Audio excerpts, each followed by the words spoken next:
রাজ্যে বিপদ আসতে চলেছিল পিতা। এরা আমাদের রাজকোষ লুট করে আমাদের রাজ্য আক্রমণ করতে চাইছিল। তুমি তাদের সাহায্য করেছিলে? আমার দৃষ্টতা ক্ষমা করবেন পিতা। ওদের বিশ্বাস অর্জন না করলে আমি এই রাজ্যকে বাঁচাতে পারতাম না পিতা। তোমার বুদ্ধির পরিচয় পেয়ে আমিও বুঝে গেছি এই রাজ্য তার যোগ্য উত্তরসূরি পেয়ে গেছে। তাই আমিও আজ যেন নতুন করে দৃষ্টি ফিরে পেলাম। জয় হোক।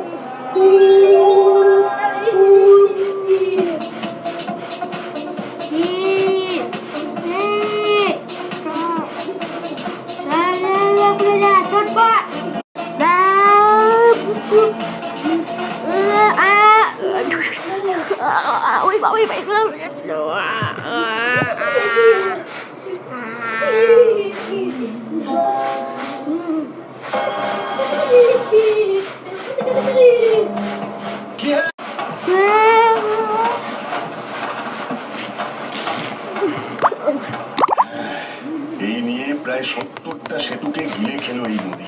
এবারেও এত কিছু করে নদী পারাপারের ব্যবস্থা করা গেল না। আমার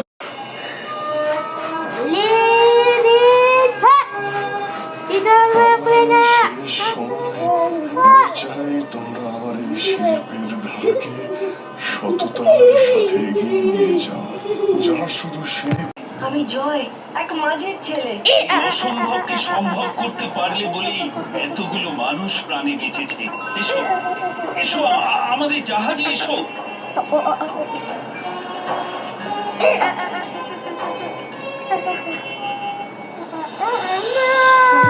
আমি আমার বাবাকে ছেড়ে এসেছি, তার অবাধ্য হয়ে এখানে এসেছি। চিন্তা করো না, আমি তাদের আনানোর ব্যবস্থা করব। মাঝি, জাহাজ ছাড়ো।